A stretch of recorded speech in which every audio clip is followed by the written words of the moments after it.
வணக்கம். வேந்தரின் உச்சிவேளை பகல் செய்திகளுக்காக கௌரி. முதலில் தலைப்புச் செய்திகள்.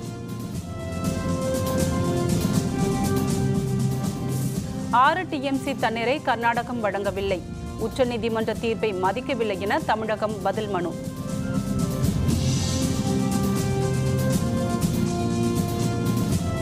டூ அலைக்கற்றை முறைகேடு வழக்கு ஆகஸ்ட் மாத இறுதிக்குள் தீர்ப்பு.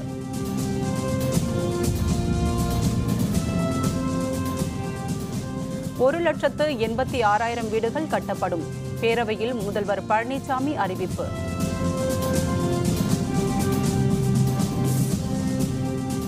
சட்டப்பேரவையில் நம்பிக்கை வாக்கெடுப்பு விவகாரம் மத்திய அரசு விளக்கமளிக்க உச்சநீதிமன்றம் ஆணை.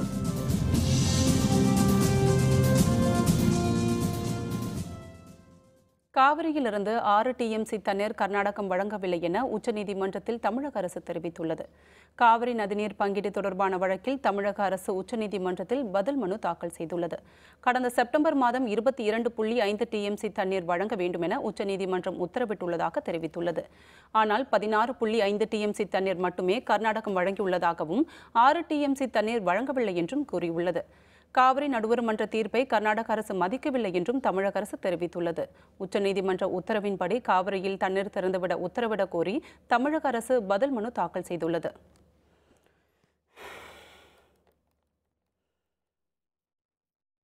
டூ அலைக்கற்றை முறைகேடு வழக்கில் ஆகஸ்ட் மாத இறுதியில் தீர்ப்பு வழங்கப்படும் சிபிஐ சிறப்பு நீதிமன்ற நீதிபதி OB சைனி அறிவித்துள்ளார். காங்கிரஸ் தலைமையிலான ஐக்கிய முற்போக்கு கூட்டணி ஆட்சியின் போது 2G அலைக்கற்றை ஒதுக்கீட்டில் 22,000 கோடி ரூபாய் இழப்பு ஏற்பட்டதாக சிபிஐ வழக்கு தொடர்ந்தது. அப்போதைய அமைச்சர் R. ராசா, கனிமொழி உள்ளிட்ட 14 தனிநபர்கள் மீதும் சில நிறுவனங்கள் மீதும் வழக்கு தொடரப்பட்டது.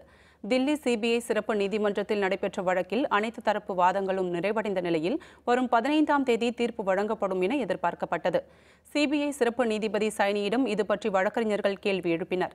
இதற்கு பதிலளித்த அவர் ஆகஸ்ட் 25ஆம் தேதிக்குள் தீர்ப்பு வழங்கப்படும் என தெரிவித்தார்.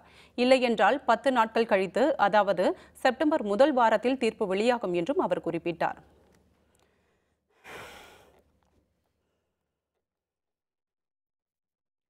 இந்தியா, இஸ்ரேல் இடையே இரு நாட்டு தலைவர்கள் முன்னிலையில் பயங்கரவாத ஒழிப்பு உள்ளிட்ட முக்கிய ஒப்பந்தங்கள் இன்று கையெழுத்தாகின்றன.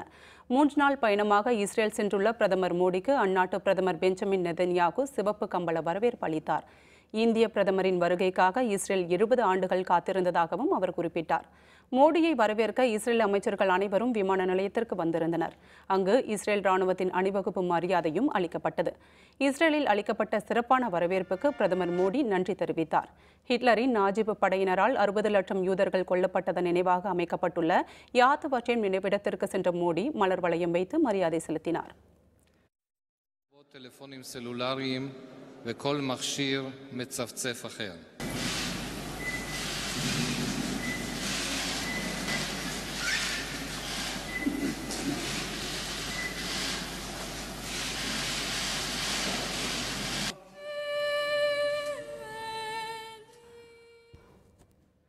இதனையடுத்து பிரதமர் மோடி, இஸ்ரேல் பிரதமர் பெஞ்சமின் நெதன்யாகு இடையே இன்று சிறப்பு சந்திப்பு நடைபெறுகிறது.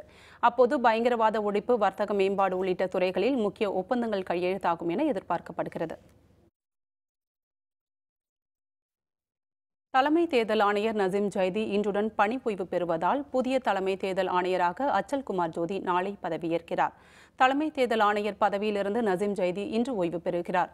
புதிய தலைமை தேர்தல் ஆணையராக தேர்தல் ஆணையர்களில் ஒருவரான அச்சல்குமார் ஜோதியை மத்திய அரசு நியமித்தது.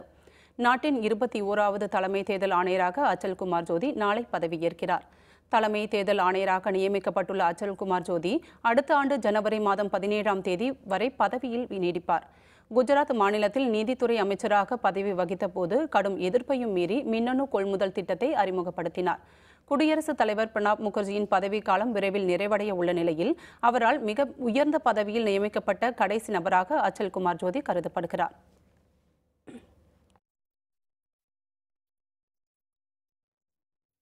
மேகதாது அணை திட்டத்திற்கு தமிழக அரசின் ஒப்புதல் இன்றி அனுமதி வழங்கக்கூடாது என தமிழக முதல்வர் பழனிசாமி வலியுறுத்தியுள்ளார். இது தொடர்பாக மத்திய நீர்ப்பாசனத்துறை அமைச்சர் உமா பாரதிக்கு கடிதம் ஒன்றை முதல்வர் எழுதியுள்ளார். காவிரி நடுவர் மன்ற இறுதி தீர்ப்புக்கு எதிராக மேகதாதுவில் அணை கட்ட கர்நாடக முயற்சிகளை மேற்கொண்டுள்ளதாக தெரிவித்துள்ள முதல்வர் பழனிசாமி, தமிழக அரசின் ஒப்புதல் இன்றி மத்திய அரசு அனுமதி வழங்கக்கூடாது எனவும் தெரிவித்துள்ளார். கர்நாடகத்தின் மேகதாது திட்டத்திற்கு மத்திய அரசு தொழில்நுட்ப பொருளாதார ஒப்புதல் அளிக்கக்கூடாது எனவும் முதல்வர் பழனிசாமி வலியுறுத்தியுள்ளார்.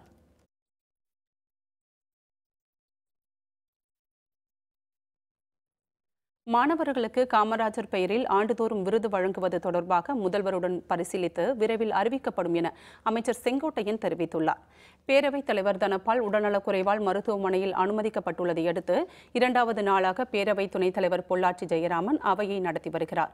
கேள்வி நேரத்தின் போது ராதாபுரம் எம்எல்ஏ இன்பதுரை காமராஜ் பெயரில் மாணவர்களுக்கு ஆண்டுதோறும் விருதுகள் வழங்க வேண்டும் என கேட்டுக்கொண்டார். இது தொடர்பாக முதல்வருடன் பரிசீலித்து விரைவில் அறிவிக்கப்படும் என பள்ளிக் கல்வித்துறை அமைச்சர் செங்கோட்டையன் தெரிவித்தார். சேகர்பாபு எம்எல்ஏ எழுப்பிய கேள்விக்கு பதிலளித்த அமைச்சர் 32 மாவட்டங்களில் IAS, IPS தேர்வுக்கான பயிற்சி வகுப்புகள் விரைவில் தொடங்கப்படும் என கூறினார். இதனைத் தொடர்ந்து விதி எண் 110 கீழ் அறிவிப்பை வெளியிட்ட முதல்வர் பழனிசாமி தமிழகம் முழுவதும் 5886 கோடி ரூபாய் மதிப்பில் 1,86,000 குடிசை மாற்று வாரிய வீடுகள் கட்டப்படும் என தெரிவித்தார். அனைவருக்கு வீட்டு வசதி திட்டத்தில் பயனாளிகள் தாமாக வீடு கட்டும் வகைப்பாட்டின் கீழ் தமிழ்நாடு குடிசை பகுதி மாற்று வாரியத்தில் 1,86,308 தனி வீடுகள் 5,889 கோடி 24 லட்சம் ரூபாய் செலவில் கட்டப்படும். மேலும் நடப்பாண்டில் பயனாளிகள் பங்களிப்புடன் வாங்கும் திறனுக்கேற்ற வீடுகள் கட்டும் வகைப்பாட்டின் கீழ் ஒரு குடியிருப்பு 10 லட்சம் ரூபாய் வீதம் 14,828 அடுக்குமாடி குடியிருப்புகள் 1,482 கோடி 80 லட்சம் ரூபாய் செலவில் கட்டப்படும். தமிழக சட்டப்பேரவையில் வேளாண் துறை மானிய கோரிக்கை மீதான விவாதம் இன்று நடைபெற்றுக் கொண்டிருக்கிறது. பிளாஸ்டிக் தடை தொடர்பாக முதல்வருடன் ஆலோசனை மேற்கொண்ட பிறகு அறிவிக்கப்படும் என அமைச்சர் கருப்பண்ணன் தெரிவித்தார். இது தொடர்பான விரிவான விவரங்களை தருகிறார் நமது செய்தியாளர் மாரியப்பன். தமிழக சட்டப்பேரவையில் வேளாண் துறை மானிய கோரிக்கையின் மீதான விவாதம் இன்று நடைபெற்று வருகிறது. முன்னதாக இன்று காலை அவை கூடியதும் கேள்வி நேரம் நடைபெற்றது. இதில் பத்மநாபபுரம் திமுக சட்டமன்ற உறுப்பினரான மனோ தங்கராஜ் கன்னியாகுமரி மாவட்டத்தில் பிளாஸ்டிக் கவர்களால் சுற்றுச்சூழல் மாசு ஏற்படுவதாகும். எனவே தமிழகம் முழுவதும் பிளாஸ்டிக் கவர்களுக்கு தடை விதிக்க வேண்டும் என தெரிவித்தார். இதற்கு பதிலளித்து பேசிய சுற்றுச்சூழல் துறை அமைச்சர் கருப்பண்ணன் தமிழகம் முழுவதும் பிளாஸ்டிக்கு தடை விதிப்பது குறித்தும் மேலும் இந்த பிளாஸ்டிக் கவர்களுக்கு மாற்றாக வேறு என்ன வகையான பொருட்களை பயன்படுத்தலாம் என்பது குறித்து ஆலோசித்து தமிழக முதல்வரிடம் கலந்து ஆலோசித்த பின்னர் இந்த பிளாஸ்டிக்கு தடை விதிப்பது குறித்து நடவடிக்கை எடுக்கப்படும் என தெரிவித்தார். இதனைத் தொடர்ந்து விவசாயிகள் பிரச்சனைகள் குறித்து கவனஈர்ப்பு தீர்மானத்தை திமுக சட்டமன்ற உறுப்பினரான பொன்முடி அவர்கள் கொண்டு வந்தார். இதற்கு பதிலளித்து பேசிய தொழில்துறை அமைச்சரான MC சம்பத் கரும்புகளுக்கு தற்போது வழங்கப்படக்கூடிய அந்த குறைந்தபட்ச ஆதார விலையை தற்போது உயர்த்த முடியாது எனவும் மேலும் தனியார் சர்க்கரை ஆலை நிறுவனங்கள் விவசாயிகளுக்கு வழங்கக்கூடிய பாக்கி தொகையை வழங்க தமிழக அரசு தொடர்ந்து வலியுறுத்தி வருவதாகவும் அவ்வாறு பாக்கி தொகையை வழங்காத சர்க்கரை நிறுவனங்கள் மீது நடவடிக்கை எடுக்க அரசு தயாராக இருப்பதாக தெரிவித்தார். இதனைத் தொடர்ந்து வேளாண் துறை மானிய கோரிக்கையின் மீதான விவாதம் நடைபெற்று வருகிறது. வேந்தர் செய்திகளுக்காக தமிழக சட்டப்பேரவை வளாகத்திலிருந்து ஒளிப்பதிவாளர் இம்ரானுடன் மாரியப்பன். தமிழக சட்டப்பேரவையில் முதல்வர் பழனிசாமி அரசு மீதான நம்பிக்கை வாக்கெடுப்பு பற்றிய வழக்கில் மத்திய அரசு விளக்கம் அளிக்குமாறு உச்சநீதிமன்றம் உத்தரவிட்டுள்ளது. தமிழக சட்டப்பேரவையில் முதல்வர் பழனிசாமி தலைமையிலான அரசு மீது நடைபெற்ற நம்பிக்கை வாக்கெடுப்பின் போது MLA-க்களுக்கு பணம் தரப்பட்டதாக புகார் தெரிவிக்கப்பட்டது. இது தொடர்பாக முன்னாள் அமைச்சர் K. பாண்டியராஜன் உச்சநீதிமன்றத்தில் தாக்கல் செய்த மனுவில் நம்பிக்கை வாக்கெடுப்பை செல்லாது என்று உத்தரவிடக் கோரியிருந்தார். அவரது மனுவை விசாரணைக்கு ஏற்ற நீதிபதி மனு பற்றி விளக்கமளிக்க மத்திய அரசின் தலைமை வழக்கறிஞர் K. வேணுகோபால் நேரில் ஆஜரமாக உத்தரவிட்டார். மனு மீதான விசாரணை வரும் 11ஆம் தேதிக்கு ஒத்திவைக்கப்பட்டது.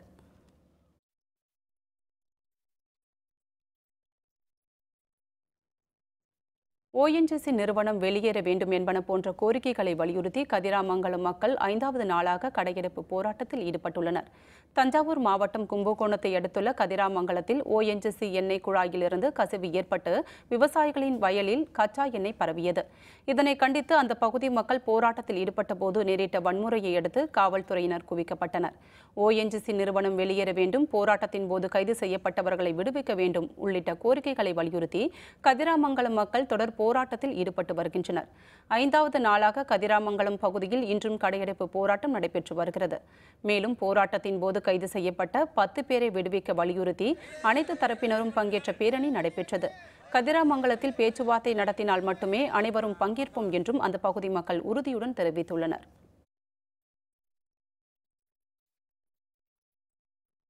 ஜம்மு காஷ்மீர் மாநில பேரவைக்கு எதிரே போராட்டத்தில் ஈடுபட்டவர்களை காவல்துறையினர் வலுக்கட்டாயமாக வெளியேற்றினர்.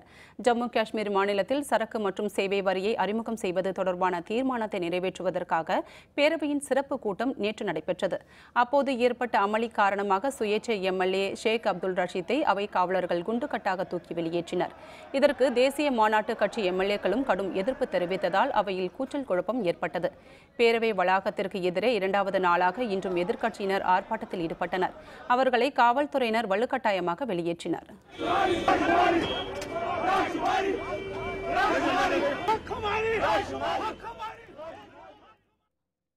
புதுச்சேரியில் 3 எம்எல்ஏக்கள் நியமன விவகாரம் ஒரு வாரத்தில் பதிலளிக்க நீதிமன்றம் ஆணை. விவரம் விளம்பர இடைவேளைக்கு பிறகு.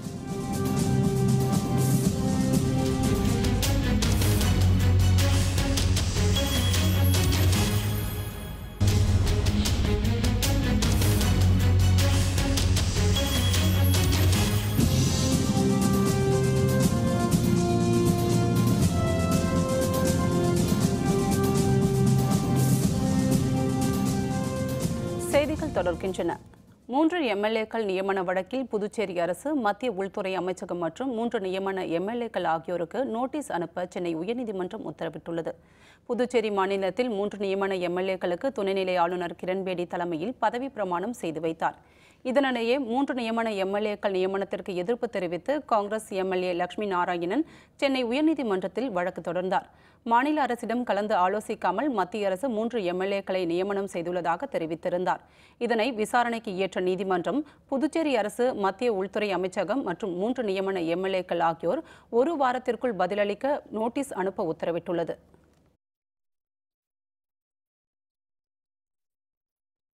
தமிழகத்தில் 3வது நாளாக திரையரங்குகள் மூடப்பட்டுள்ளதால் 35 கோடி ரூபாய் அளவிற்கு வருவாய் இழப்பு ஏற்பட்டுள்ளது.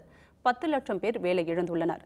30% கோரிக்கை கேளிக்கை வரி விதிப்பை எதிர்த்து 2வது நாளாக தமிழகத்தில் உள்ள 1200 தியேட்டர்கள் மூடப்பட்டுள்ளன. கோரிக்கைகள் நிறைவேறும் வரை காலவரம்பற்ற போராட்டத்தில் திரையரங்கு உரிமையாளர்கள் ஈடுபட்டுள்ளதால் 3வது நாளாக இன்றும் திரையரங்குகள் இயங்கவில்லை. திரையரங்குகள் மூடப்பட்டுள்ளதால் 2 நாட்களில் மட்டும் 35 கோடி ரூபாய் அளவிற்கு இழப்பு ஏற்பட்டுள்ளதாக திரையரங்கு உரிமையாளர்கள் தெரிவித்துள்ளனர். மேலும் தமிழகம் முழுவதும் திரைத்துறையை சேர்ந்த 10 லட்சம் பேர் வேலை இழந்துள்ளனர் என்றும் ஏற்கனவே வெளியான படங்களை திரையிடுவதில் சிக்கல் ஏற்பட்டுள்ளதாகவும் அவர்கள் கூறியுள்ளனர்.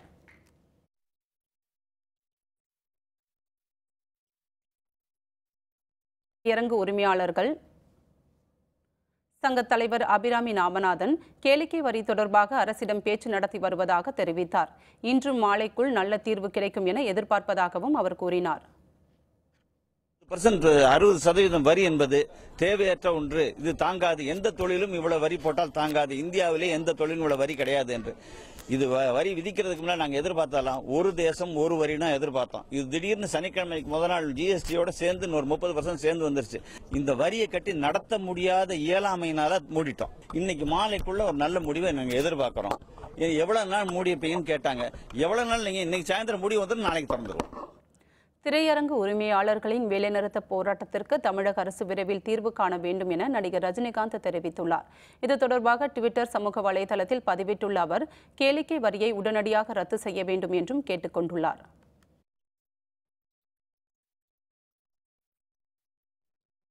அம்பேத்கர் சட்ட பல்கலைக்கழகத்திற்கு 1 மாதத்தில் துணைவேந்தர் நியமிக்கப்படுவார் என தமிழக சட்டத்துறை அமைச்சர் சி.வி. சண்முகம் தெரிவித்துள்ளார். அரசு மற்றும் அரசு உதவி பெறும் சட்ட கல்லூரிகளில் உள்ள இளநிலை சட்ட படிப்புக்கான மாணவர் சேர்க்கையை தமிழ்நாடு டாக்டர் அம்பேத்கர் சட்ட பல்கலைக்கழகம் நடத்துகிறது. முதல் கட்டமாக பல்கலைக்கழக வளாகத்தில் அமைந்துள்ள ஆற்றல்சார் பள்ளியில் வழங்கப்படும் 5 ஆண்டு ஒருங்கிணைந்த சட்டப்படிப்புக்கான கலந்தாய்வு இன்று தொடங்கியது. இதனை தொடக்கி வைத்து பேசிய அமைச்சர் சி.வி. சண்முகம் துணைவேந்தர் நியமனத்திற்காக பணிகள் தொடங்கப்பட்டுள்ளதாக தெரிவித்தார். இதனையடுத்து பேசிய பதிவாளர் பாலாஜி கலந்தாய்வுக்கு 532 பேர் அழைக்கப்பட்டுள்ளதாக கூறினார். 5ஆம் வருட சட்டப்படிப்புக்கான கலந்தாய்வு இன்று தொடங்கியது. மேலும் இதற்குரிய 2வது கட்டமான கலந்தாய்வு இந்த கலந்தாய்வில் முடிவில் வெளிவரும் அந்த இருக்கக்கூடிய அந்த காலி இடங்களை ஓரிரு நாட்களில் நாங்கள் எங்களுடைய இணையதளத்தில் வெளியிட்டு அதற்கான கலந்தாய்வை அறிவிப்பு செய்துவிடும். நான் 2 கோர்ஸ் போட்டேன், பிபிஏவும் போட்டேன், பிகாம் போட்டேன். எது கிடைக்கும்னு ஓப்பன் கேட்டகரியில் எனக்கு வந்து பிகாமே கிடச்சிருச்சு. ஸோ என்னோட இன்ட்ரெஸ்ட் வந்து பிகாம் தான். பிகாஸ் நான் 12th காமர்ஸ் குரூப் எடுத்ததுனால எனக்கு அது கொஞ்சம் ஈஸியாக இருக்கும்னு நினைக்கிறேன். அண்ட் லா வந்து என்னோட மெயின் இன்டென்ஷன் வந்து எனக்கு வந்து லாயர் ஆகி அதுக்கப்புறம் எக்ஸாம் எழுதி ஜட்ஜ் ஆகணும். ஸோ அதான் என்னோட இன்டென்ஷன். ஸோ மேபி எனக்கு இந்த லா வந்து ரொம்ப ஹெல்ப் பண்ணணும்னு நினைக்கிறேன். பிபிஏ எல்எல்பி செலக்ட் பண்ணியிருக்கேன். இனி பிபிஏ எல்எல்பி கிடச்சிருச்சு. அண்ட் மற்ற இன்ஜினியரிங் மெடிசன் ஸ்டூடெண்ட்ஸ் போகும்போது லா எனக்கு ஒரு டிஃப்ரெண்ட் சாய்ஸ், பெட்டர் சாய்ஸ் பார்க்க வேண்டும். மத்திய அரசு விதித்துள்ள ஜிஎஸ்டி வரியிலிருந்து விலக்கு அளிக்க வேண்டும் என்று கோரி திருநெல்வேலி மாவட்டம் சங்கரன் கோவிலில் விசைத்தறி தொழிலாளர்கள் தொடர் வேலைநிறுத்த போராட்டத்தை தொடங்கியுள்ளனர். நெசவுத்துறைக்கு இதுவரை எந்த வரியும் விதிக்கப்படாத நிலையில் தற்போதைய ஜிஎஸ்டி சட்டத்தின்படி நூல், ஜவுளிகள் என அனைத்திற்கும் 5% முதல் 18% வரை வரி விதிக்கப்பட்டுள்ளது. இதற்கு எதிர்ப்பு தெரிவித்து சங்கரன் கோவிலில் விசைத்தறி தொழிலாளர்கள் கடந்த ஜூன் 15ஆம் தேதி ஒருநாள் வேலை நிறுத்தத்திலும் 27, 28 மற்றும் 29ஆம் தேதிகளில் 3 நாள் வேலைநிறுத்த போராட்டத்திலும் ஈடுபட்டனர். மத்திய மாநில அரசுகள் நடவடிக்கை எடுக்காததால் இன்று முதல் தொடர் போராட்டத்தில் ஈடுபட்டுள்ளனர். இதன் காரணமாக 5000த்திற்கும் அதிகமான விசைத்தறி கூடங்கள் மூடப்பட்டுள்ள நிலையில் 15000 தொழிலாளர்கள் போராட்டத்தில் ஈடுபட்டுள்ளனர். ஒரு நாளைக்கு சங்கரன்கோவில் நகரத்தில் உற்பத்தி இழப்பு மட்டும் 1 கோடி ரூபாய் வீதம் ஒரு நாள் ஒன்றுக்கு இழப்பு ஏற்படுகிறது. இதே நேரத்தில் தொழிலாளர்களும் இதை நம்பி வாழக்கூடிய தொழிலாளர்களும் சம்பள இழப்பின் காரணமாக பாதிக்கப்படுகிறார்கள். ஆகவே மத்திய அரசாங்கம் உடனடியாக இதை பரிசீலனை செய்து இந்த விசைத்தறி தொழிலுக்கு விதிக்கப்பட்டிருக்கக்கூடிய ஜிஎஸ்டி வரியினை திரும்ப பெற வேண்டும். கரூரில் கடலை மிட்டாய் தயாரிக்கும் நிறுவனத்தில் இன்று அதிகாலை ஏற்பட்ட தீ விபத்தில் 4 லட்சம் ரூபாய் மதிப்பிலான பொருட்கள் எரிந்து நாசமாகின. கரூர் நகராட்சிக்கு உட்பட்ட பசுபதிபாளையம் பகுதியில் கடலை மிட்டாய் தயாரித்து வெளிநாடுகளுக்கு ஏற்றுமதி செய்யும் நிறுவனம் உள்ளது. அதிகாலை 4 மணியளவில் அங்கு தீ விபத்து ஏற்பட்டதை அடுத்து அப்பகுதியில் உள்ளவர்கள் தீயணைப்பு துறையினருக்கு தகவல் அளித்தனர். 3 மணி நேரத்திற்கும் மேலாக போராடி தீ அணைக்கப்பட்ட நிலையில் மூலப்பொருட்கள், கணினி, அட்டை பெட்டிகள் என சுமார் 4 லட்சம் ரூபாய் மதிப்பிலான பொருட்கள் தீயில் எரிந்து நாசமாகின.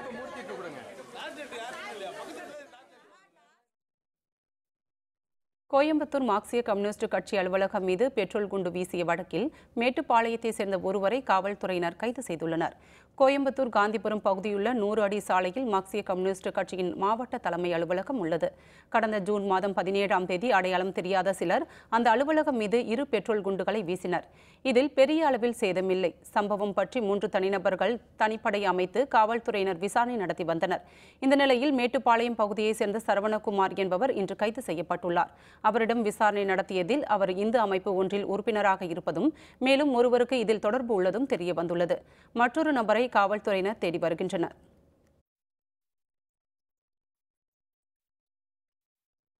நீலகிரி மாவட்டம் குன்னூரில் காட்டு யானை தாக்கியதில் படுகாயமுற்ற பெண் ஒருவர் தீவிர சிகிச்சை பிரிவில் அனுமதிக்கப்பட்டுள்ளார்.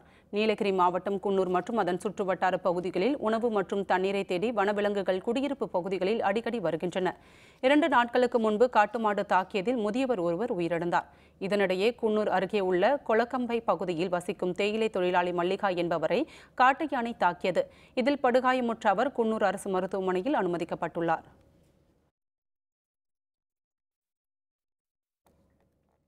கரூர் மாவட்டம் அரவக்குறிச்சி அருகே 10 ஆண்டுகளுக்கு ஒருமுறை நடைபெறும் மாடு மாலை தாண்டும் விழாவில் திரளானோர் கலந்து கொண்டனர். அரவக்குறிச்சியை அடுத்த குறும்பப்பட்டி கிராமத்தில் 10 ஆண்டுகளுக்கு ஒருமுறை மாடு மாலை தாண்டும் விழா நடைபெறுவது வழக்கம். அதன்படி இன்று நடைபெற்ற விழாவில் சாமி மாடு என்று அழைக்கப்படும் 300க்கும் அதிகமான மாடுகள் கலந்து கொண்டன. மாடுகளுக்கு மாலை அணிவித்து எல்லைக்கோடு பகுதியில் அவிழ்த்துவிடப்பட்டன. அங்கிருந்து மாட்டுடன் மாட்டு உரிமையாளர்கள் உடன் ஓடிவர முதலில் வந்த மாட்டிற்கு பரிசு வழங்கப்பட்டது. இது பரிசுக்காக நடத்தப்படும் போட்டி அல்ல என்பதால் முதலில் வந்த மாட்டுக்கு வாழைப்பழம், எலுமிச்சை மற்றும் பூக்கள் ஆகியவை வழங்கப்பட்டன.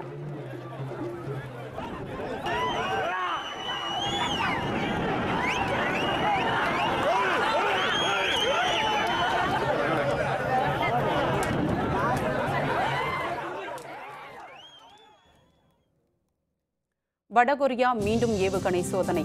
ஐநா பாதுகாப்பு அவை இன்று ஆலோசனை. விவரம் விளம்பர இடைவேளைக்கு பிறகு.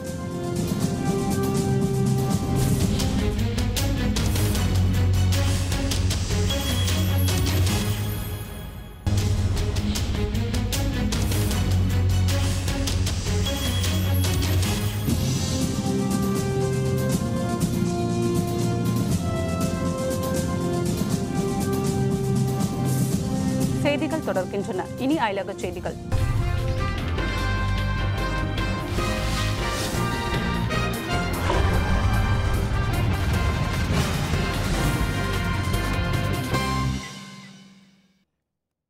வடகொரியா மீண்டும் ஏவுகணை சோதனை நடத்தியதை அடுத்து அடுத்த கட்ட நடவடிக்கை பற்றி முடிவெடுக்க ஐக்கிய நாடுகள் பாதுகாப்பு அவை இன்று கூடுகிறது. பல்வேறு நாடுகளின் எதிர்ப்பையும் மீறி கண்டம் விட்டு கண்டம் பாய்ந்து இலக்கை தாக்கி அடிக்கும் ஏவுகணை மற்றும் ராக்கெட் என்ஜின்களை வடகொரியா தொடர்ந்து சோதனை செய்து வருகிறது. வடக்கு பியாங்கன் மாகாணத்தில் உள்ள பாங்யான் பகுதியில் சமீபத்தில் 930 கிலோமீட்டர் தூரம் பாய்ந்து சென்று இலக்கை தாக்கக்கூடிய ஏவுகணை சோதனையை வடகொரியா நடத்தியது. இதனையடுத்து ஐநா பாதுகாப்பு அவை உடனே கூட்டி இது தொடர்பாக விவாதிக்க வேண்டும் என அமெரிக்கா வலியுறுத்தியது. இதனையடுத்து ஐநா அவைத் தலைவர் அன்டோனியோ குட்டரஸ் தலைமையில் பாதுகாப்பு அவை கூட்டம் இன்று நடைபெறுகிறது. ஏற்கனவே பல்வேறு பொருளாதார தடைகள் விதிக்கப்பட்டுள்ள நிலையில் வடகொரியா மீது மேலும் பல நடவடிக்கைகள் எடுக்கப்படலாம் என்று தெரிகிறது.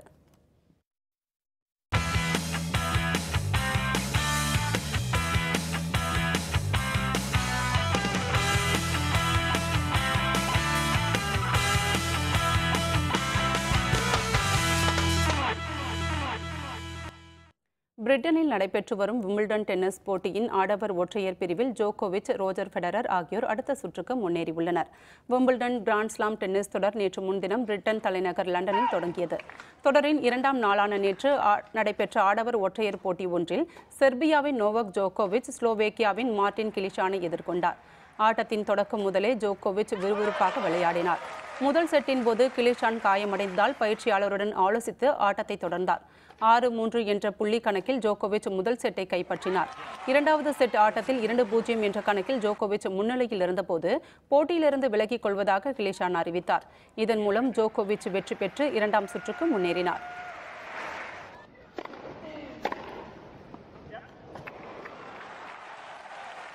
இதேபோன்று மற்றொரு முதல் சுற்று ஆட்டத்தில் சுவிட்சர்லாந்தின் ரோஜர் ஃபெடரர் உக்ரைனின் அலெக்சாண்டர் டொல்கோபோலோவை எதிர்த்து விளையாடினார். முதல் செட்டை 6-3 என்று ஃபெடரர் கைப்பற்றினார். இரண்டாவது செட்டில் 3-0 என்று ஃபெடரர் முன்னிலை வகித்த போது காயம் காரணமாக டொல்கோபோலோ விலகிக் கொண்டார். இதன் மூலம் ஃபெடரரும் இரண்டாவது சுற்றுக்கு முன்னேறினார்.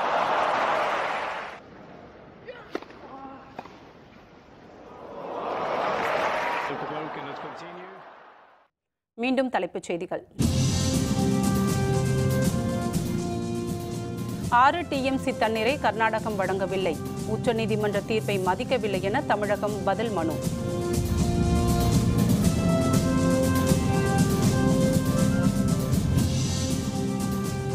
டூ ஜி அலைக்கற்றை முறைகேடு வழக்கு ஆகஸ்ட் மாத இறுதிக்குள் தீர்ப்பு.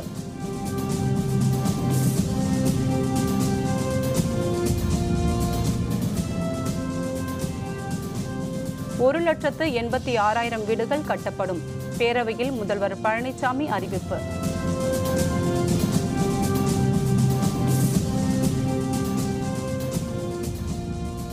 சட்டப்பேரவையில் நம்பிக்கை வாக்கெடுப்பு விவகாரம் மத்திய அரசு விளக்கம் அளிக்க உச்சநீதிமன்றம் ஆணை.